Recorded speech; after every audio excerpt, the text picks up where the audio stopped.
MarTechTalk, the live webinar with no presentations, no PowerPoint, just talk. Hello everyone, good morning, good afternoon, good evening, wherever you are, whatever your time zone, welcome. This is MarTechTalk, and I'm your host, Kevin Crane. Welcome to the show. We are here today talking about the MarTech transformation in financial services and the focus on improving the customer journey. Now look, the adoption and evolution of marketing technology within financial services has become essential due to its significant impact on how organizations interact with customers. MarTech empowers financial institutions to deliver more personalized, more seamless experiences across multiple touchpoints, which is increasingly vital as customers demand more and more intuitive and tailored services. It's marketing and technology. Indeed, by leveraging data and automation, organizations can better understand customer behaviors, improve engagement, and optimize the entire customer journey. This not only strengthens customer loyalty, but also helps organizations improve operational efficiency, reduce their marketing costs, and help meet compliance requirements. But ultimately, MarTech gives financial services firms a competitive edge by enabling them to adapt quickly to changing marketing conditions and customer expectations. But how do you do it? Well, that's what we're here today to talk about with a great panel of guests. But before I introduce our panel today, I want to say hello to everyone and say hello and welcome you to the program. Welcome everybody on LinkedIn Live and of course everyone watching on Zoom. I want to say that we want to hear from you today too. We'd like to encourage everyone attending today to participate. So please join in with your comments in the chat section. And if you have a question along the way for our guests, please enter them into the chat feature. That's where I'll be looking. And I will attempt to get some of your questions and comments into the flow of the show. And we'll have a few minutes also at the end for your questions and comments. All right, well, let's get into it today, starting with our first guest, Greg Armshaw. Greg is the Senior Director of Strategy at Brightcove and has been helping companies build businesses online for over 20 years, most recently with Brightcove, and then previously with the agency group McCann World Group as head of APAC Digital Strategy. Look, Greg's a digital geek and he can often be found reminding people that there are still hundreds of millions of people using the internet for the very first time in 2024. Greg, welcome aboard. Where are you calling in from today? Hey, Kevin. Thanks for the intro. Appreciate that. Yeah, I'm calling from Singapore today. Singapore, all the way around the world. Well, great, Greg. It's great to have you with us again today. Let's also bring on Nick Maricic. Nick is the marketing director for Asia Pacific at RIA Money Transfer, leading marketing strategies across the region to drive brand growth and customer engagement. Fun fact about Nick, before diving full steam ahead into marketing, Nick used to own his own creperie where he delighted customers with handcrafted crepes. Nick, what was your signature crepe? Wow, anything with Nutella, really. I mean, you can't Anything really with go Nutella. Popular, okay, yeah, popular crepe. Great. Well, all right. Well, maybe we'll have some time later. Anytime. All right. Yes, we want to know more, but unfortunately, let's move away from crepes into our topic today. And I'd like to start our discussion today by drawing our attention to an article published recently by Marketing Week, which discusses the CX50 2024. Now, this is a list that recognizes the top 50 financial services companies excelling in customer experience. These companies are identified for innovative approaches to delivering personalized and seamless and engaged customer interactions. The CX50 highlights leaders who effectively use data and technology and user-friendly designs to enhance customer trust and loyalty and satisfaction, helping them stand out in a competitive sector. The article explores how these companies are innovating by improving digital interfaces, simplifying customer interactions, and using data analytics to deliver more personalized service. The emphasis is on building trust, loyalty, and interaction in both physical and digital frameworks. Gentlemen, I'd like to get your impressions of the article. Greg, starting with you, what struck you most when reading about the CX50? I was hoping you'd go to Nick first, but yeah, I'm happy to.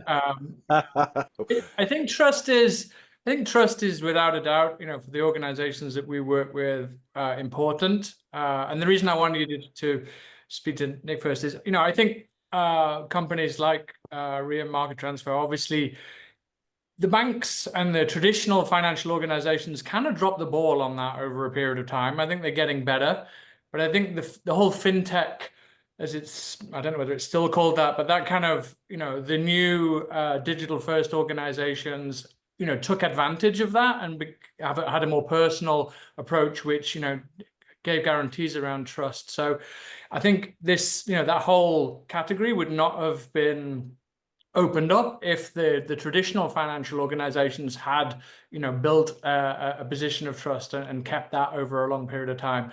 Of course, you can lose trust at any time, so that's a mission that you have to retain.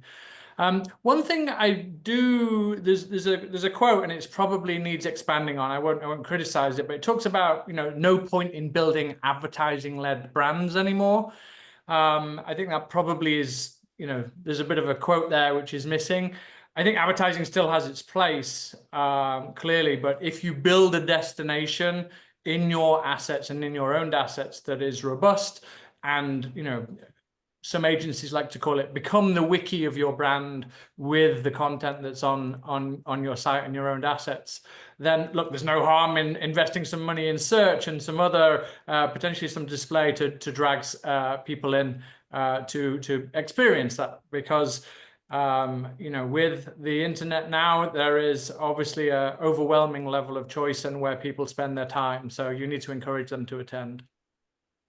And for those people that are attending, we have popped up that link to the Marketing Week article here in the chat. Please feel free to pop that open and take a look for yourselves and save perhaps that article for your further reading.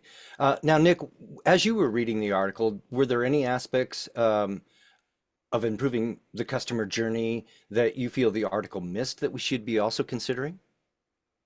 Yeah, look, I think overall the article did a good job at explaining one of the core principles that is required that's often forgotten, and that's to remove the silos. The fact that, if marketing just focuses on marketing, if we've got legal focusing on legal, compliance on compliance, on tech, essentially the left hand doesn't know what the right hand is doing. And there are a couple of examples in the article that show a really good example where everyone in the company is on the same page, shared vision, shared goals, and everyone's driving forward. It comes down to the organization of the company and how it's structured in terms of the top down or the bottom up approach to make sure there is that shared vision, because ultimately, if you have that shared vision, that's going to translate into what the customer sees. Because if they see an ad promoting one thing and then their interaction with customer service is basically given a completely opposite, distrustful impression, then all of a sudden you've got to break in that customer experience that you're working so hard to try and gain, that you have someone in customer service who's broke that.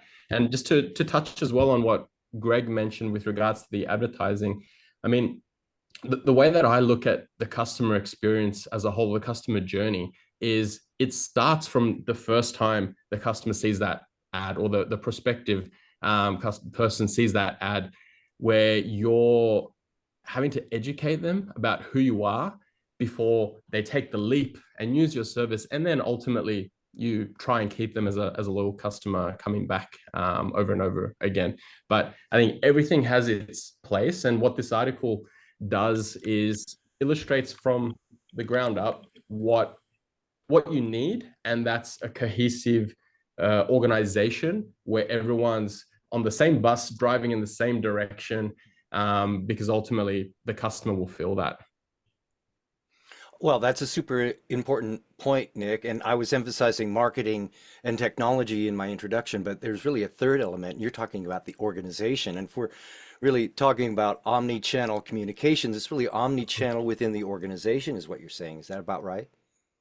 Yeah, omni-channel within the organization, and not to mention even outside of the organization. I mean, With Ria Money Transfer, we could be considered as an incumbent where we had a retail presence. We came to the digital side of the business a little bit later, but now we've got that really cohesive omni-channel experience where if a customer wants to go into a retail location, they can. If they want to go an online channel, they can. But it's about, that's the message we have inside to all of our teams, that, hey, it's about that customer convenience. It's about ensuring at every single touch point that the customer has to let them know that that is an option for them. And then the customer knows that from day dot. And again, if we're not letting them know that that's an option, then that's on us to do a better job in educating them to be aware. But speaking about omni-channel, it's basically internal and external to make sure all the stakeholders are aware of it. And Greg, it costs you if you have that dysfunction, if it's not a cohesive approach, a team-based approach, and you drop one of the elements, that can really cost you. It can, yes. I mean, your goal is to continue the thought process for the customer and facilitate their journey. Whether there's an example, if you have you're using search and you're facilitating the ability for your customers to click through and look at a specific product, let's say in a banking world, say mortgages versus a straightforward bank account. If they've made that search and they click through and they just get the generic homepage, then you've lost their engagement, because they have to then rethink about the process that they're in. So yeah, I'm inspired by what Nick's saying about the holistic way of everybody coming to the fore, because reproducing offline workflows is obviously not appropriate online. Well, gentlemen, you've both said things that have intrigued me, that lead me to our first discussion point today. Nick, you were talking about educating the customer about the brand, about the organization. Greg, you literally said facilitate the thought process. It really brings us to our first discussion point today, and that is where your customer journey is failing to explain product complexities and intricacies. And in financial services, as you mentioned, Greg, there can be complexities and intricacies that need to be communicated to the customer at various points in the journey, at various depths, and with different information. Where are the points in the journey where I am at most risk at addressing these questions of customers, and what should I do about it? Greg? So where the point where it's risk, I think that depends on the services that you're offering and exactly how your experience is designed. I think there's a very good example, and we see this with our customers, quite viscerally. A good example is this. People on social media have a very low attention span. So if they happen to come across your content, you need to get that message across within, I think the rule of thumb, at least until very recently, was within 7 seconds. If you haven't communicated what it is, what you want from your message, then within that 7 seconds on social media, then you will likely have lost the attention of the customer. On your own platform, however, as they're seeking information and they're in the context of your service, they will invest longer. If they've searched for specific content, they would invest even longer. So it's about, from a content point of view, and I apologize for focusing on content and video, but it's a key area. One of the big failings where we see is that organizations invest a lot in a really good product video that maybe describes from end to end a financial product, but they don't tailor that and edit it depending on the context of the content. So yeah, that's where I see customer journeys failing, because of reuse and then not monitoring that content isn't doing the job it was intended to do. When it comes to navigating the complexities and the intricacies of, say, a financial services product or the journey through that process, Greg, you mentioned you've got 7 seconds. I mean, that seems to be impossible to overcome when I have something of complexity or depth that I need to communicate. Nick, what are your strategies? What's some strategies you might suggest for organizations that are in that spot? They're working to grab customer attention within seconds, and yet the mission is to communicate something that may take literally more than those seconds to do. What are some Yeah, I think strategies we should consider? no, of course. Look, Greg raises some very, very great and valid points, where all too often you see an ad on the likes of Meta, one of the Meta platforms, or on Google, on YouTube, or whatever it is that comes up, and you think, why the hell am I seeing this? Part of my language. And truth be told, it's because of bad targeting. It's brands aren't doing the best job actually targeting the right ads to people at the right time, and that's what it comes down to. Going back to basics and really understanding the marketing funnel. Which user are you actually trying to target with the respective message, and where is that user on their respective customer journey? First and foremost, is this person in market? Is this person aware of your brand existing? And if this person you're trying to target with a respective ad isn't aware of you, or potentially even your industry, but does have a need for your service, I mean, you have to go back to basics and let them know, again, the category need, in my instance, is international money transfer, and the brand, which is RIA money transfer, right? So that is the epitome, that is the start of that journey. And then the idea is, okay, now this user knows who you are, they know what category you're in, and now if they have been in the market previously, they know some of your competitors or the likes, they're already associating you in that consideration set of your competitors. So now you're retargeting them with the respective USPs. Okay, I know RIA money transfer. I know they're in international money transfer, in the international money transfer industry. Now, what are some of the USPs of why I should use RIA? Okay, now after we've hit them with that, if we haven't converted them yet, we get them to the next stage, which is about, okay, let's hit them with some social proof, hit them with some other elements to get them to trust us, to basically build that rapport with them. And then we hit them up with another offer. But the whole idea is similar to what Greg mentioned earlier. Context is important. We have to hit the user with the right message at the right time. Otherwise, we're just throwing away money. And not to mention, once you actually get them in to use your product, depending on what your product is, let's just say that there's an onboarding element where you have to go through KYC, which is verifying the customer or the person is who they say they are. If they fail for whatever reason, ensuring there's correct communication that will basically help them either overcome them or give them alternatives to basically get them verified. So it's about really, really taking a step back, looking at that overall customer journey and seeing how you can help the customer in the different points. And again, it could just be around the education, or it could be around, okay, I've had this issue. How do we reach out to you to basically help you understand where you might have tripped and fell? Let's help you up again and get you going through the flow. And this, similar to my point earlier with the respective marketing week article, comes down to different departments working together. So for example, you assist customer care, or you assist the respective compliance or legal team to help the customer go through the respective flows that they need to. All right. Can I ask a question, Kevin? Can I ask Nick a question?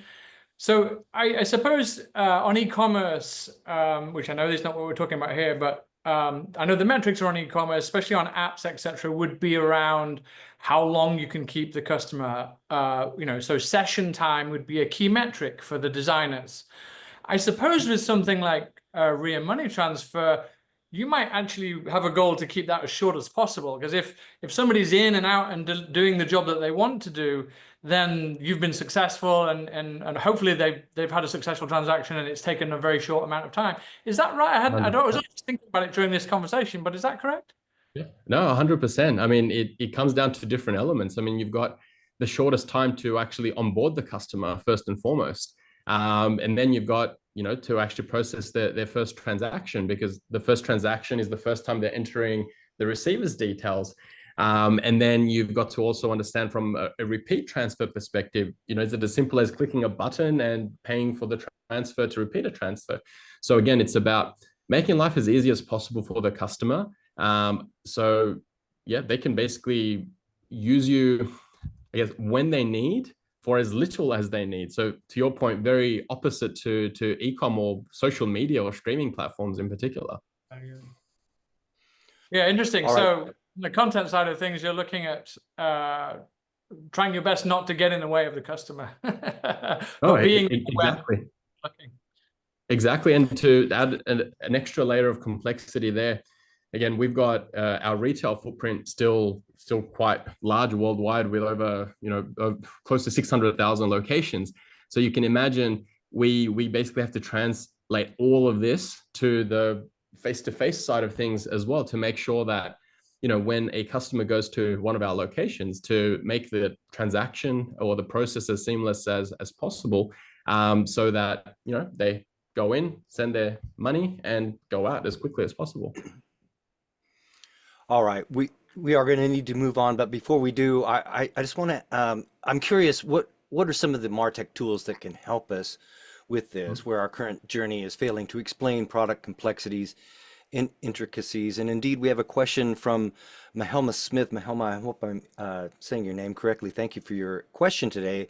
Mahelma asks, with the increasing use of AI in customer interactions, how do you see the balance between automation and human touch evolving in financial services? Greg? Can I ask Nick to go first on that one? Nick? Sure. Over to you, Nick. No, definitely. Look, I think AI is still, in the grand scheme of things, on the cusp of everything that it can do. So bringing it in to automate a lot of things is definitely at the forefront of a lot of financial institutions.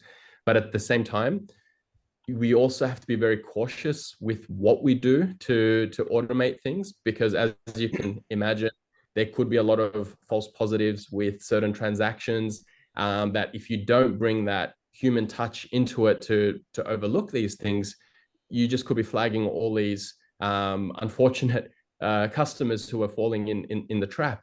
So look, the human touch is always going to be needed, in my opinion. Yes, AI will improve as we go, and to this day, it's actually really good right now, but there will always be that human touch that is needed, just to make sure that there are a set of eyes overlooking things that potentially a machine doesn't necessarily have that reasoning. I know reasoning is something that the platforms are building into it right now, but there's certain reasoning that still needs to be explored by a set of eyes. But couldn't it help us? Couldn't it help us really with this problem of product complexities and intricacies and short attention spans? I mean, it seems to me like this could be a game changer if used correctly. Would you agree, or are we just too early in the process? I mean, definitely. When I say definitely, I don't mean too early in the process.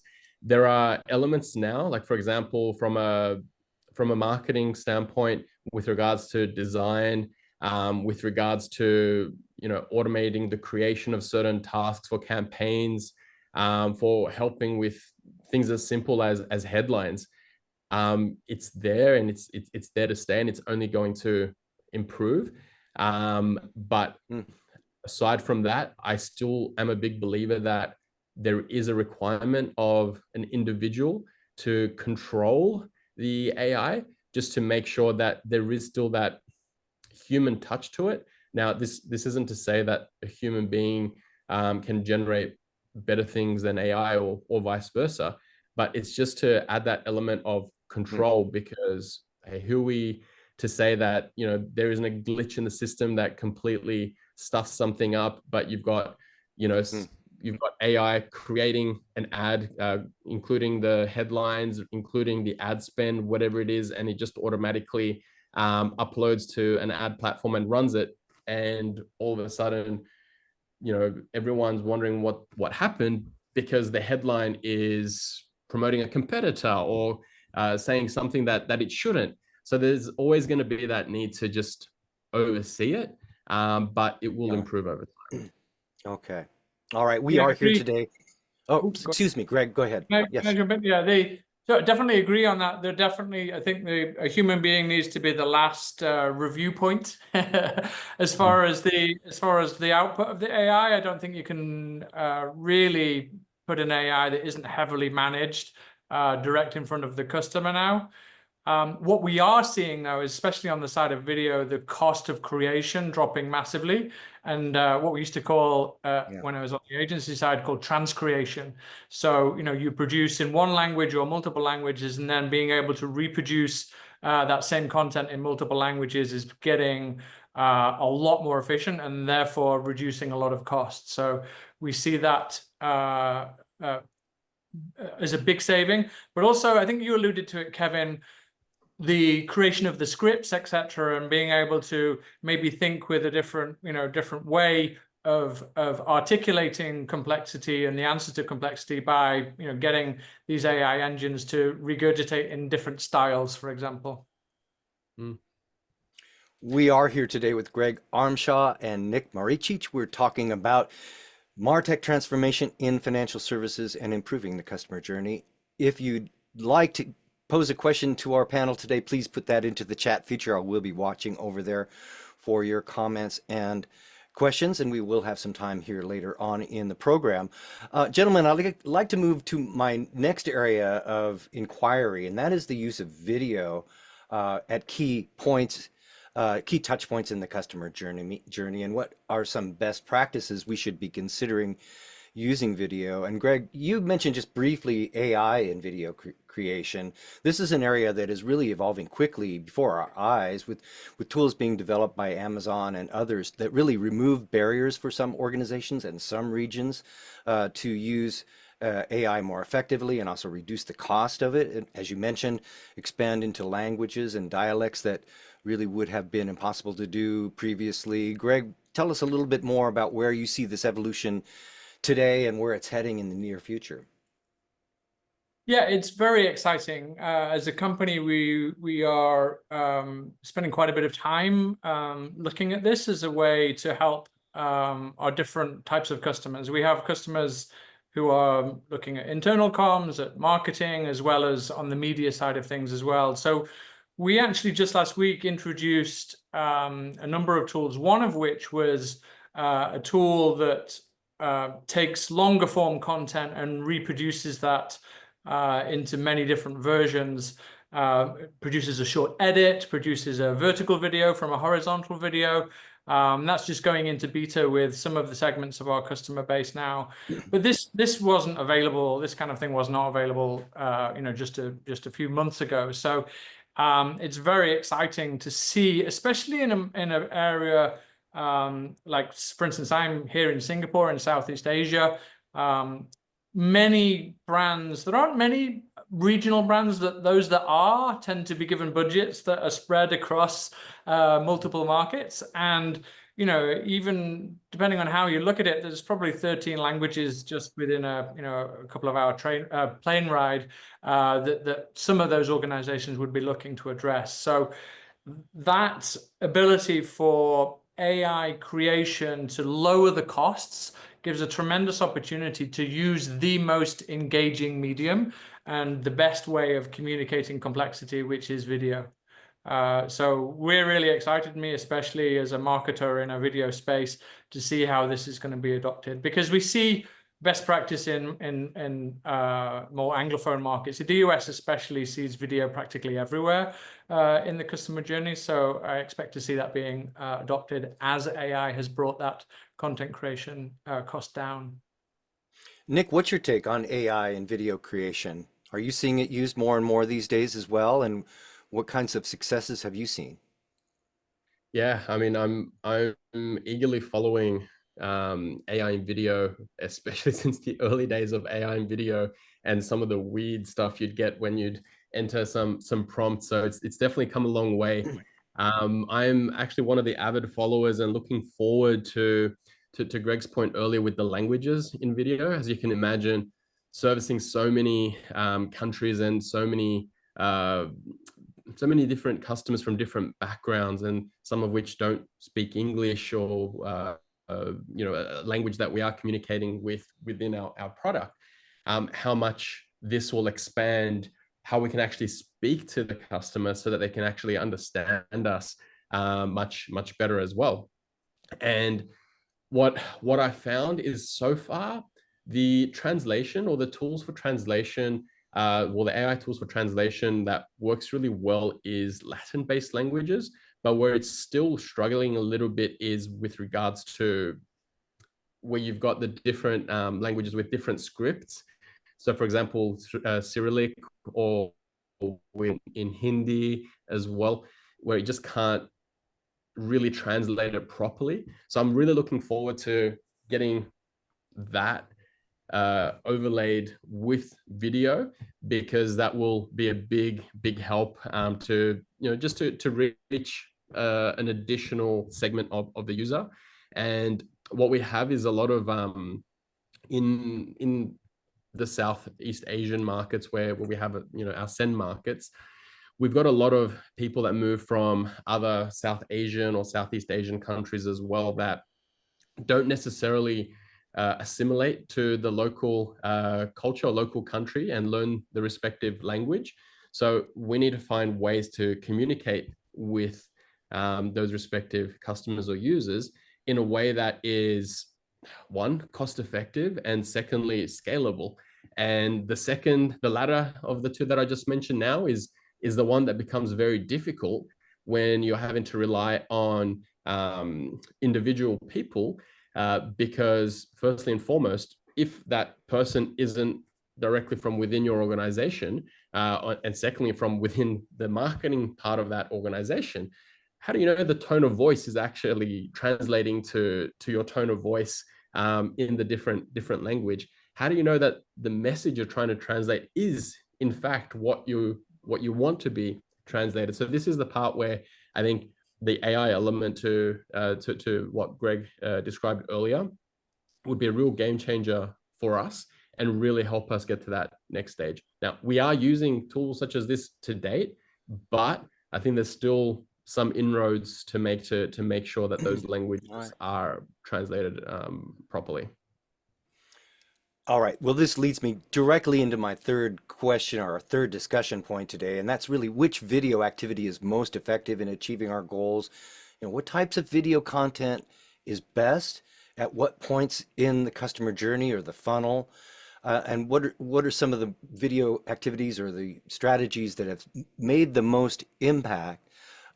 Greg, what have you seen and what are the results? Can you give us some ideas of what you feel are some of the most effective techniques that really move the needle when it comes to using video content in financial services? Yeah, and so acquisition and obviously education are key areas. But really, we've seen we work with thousands of marketers across video using apps, commerce in depending how you define it, marketing pages, etc. And we really see video being used all the way around the marketing loop, which includes churn and reacquisition. But the areas that we see most, especially in financial services, is that education element. Really helping. There are two areas to that. One is helping people understand how to use the service itself, but also building a level of empathy with the customer in terms of having content, which you might call it edutainment or entertainment, which is, you're in this particular situation. Nick was just talking about, the migrant populations in Asia. We have here in Singapore a real melting pot, and there are definitely, different folks from different parts of the world, and empathizing with that and saying, look, we understand those challenges through a little bit of edutainment, if that's a not too cringeworthy a phrase, can build empathy with the customer and really help them feel like that they're not alone in whatever situation that they found themselves in. So across marketers, we do find when there is a level of complexity that the becoming that wiki of the brand or the sector is definitely holds a lot of value. We also see, when folks are looking to reduce cost, is the offsetting customer service. So especially when you're app-based, we see a lot of video being used to help folks navigate the maybe the complexities of what they're trying to do. I suppose in Nick's case, you might have situations where people are not necessarily literate. So video is a great way of educating that through visually showing the solution. So yeah, I think those are the two primary areas around financial services, but we've definitely seen video content being used kind of all the way around the loop. Nick, what activities in video have you seen that really have made the most impact? What were the results? Can you give us some examples? Yeah, sure. I think Greg raises a good point with regard to the explainer videos. But what I find with the explainer videos in particular, it's different things trigger different audience segments across different markets. So for example, these explainer-based videos work really well in Asia, but not necessarily as well in the likes of Australia and New Zealand, for example.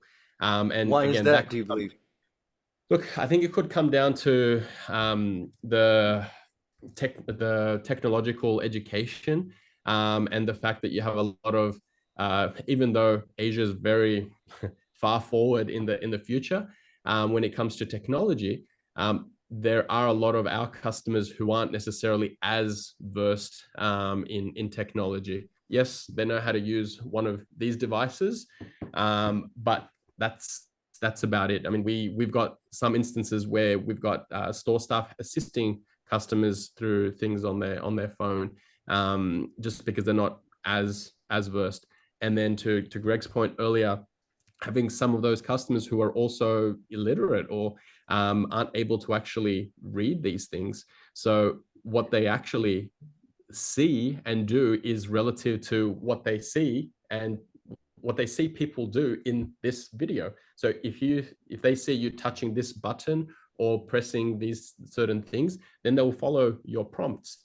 When it comes to actually writing, this is when they do need some of that assistance coming in. And this is again where, having that retail presence becomes really important, because someone can just walk in and get that assistance. So I think that explainer side of things really works in the Asia side of our business.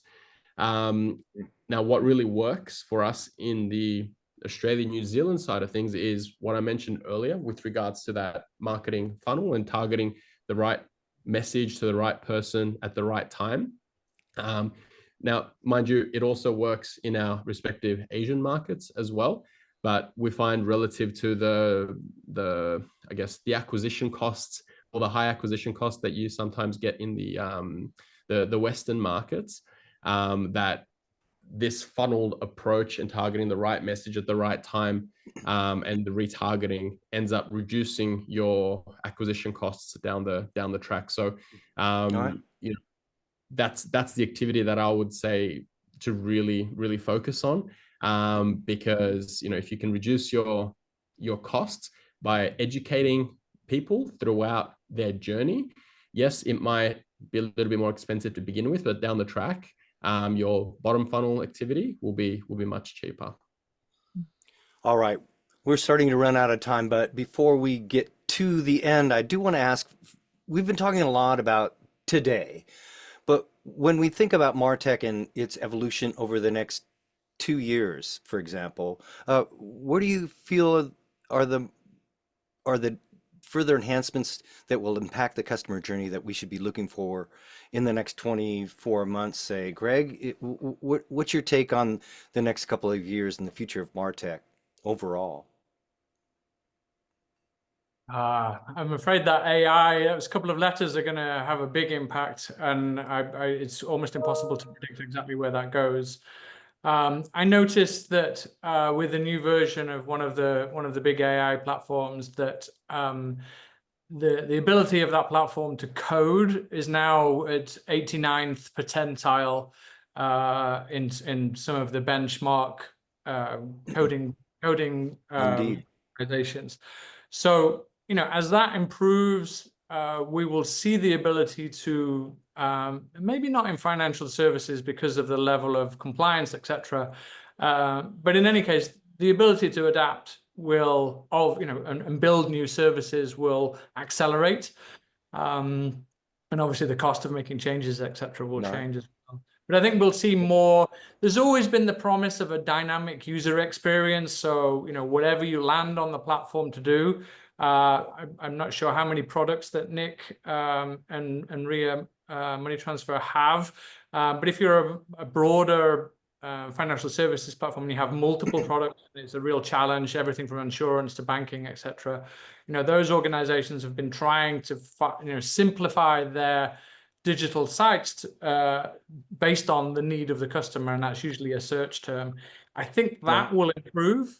So from a content point of view, you'll be able to serve up contextual content based on that. So I would say that age-old promise of responsiveness and personalization will be easier to attain. And Nick, what trends do you foresee in the next 2 years? Yeah, I mean, the magic 2 letters, AI is definitely going to be front row center for that. But I'm going to throw a spanner in the works. And I think the world that we're living in right now is one where people expect a lot of personalization. However, with all the global privacy regulations that are basically being revisited, there's going to be less and less of that. So I think the customer experience inevitably is going to deteriorate, if you ask me, because we are going to be able to know less and less about customers. And I think the perfect example of that is Apple with the infamous 14.5 release, where you need to ask for user permissions for absolutely everything. Now, am I saying that privacy is a bad thing?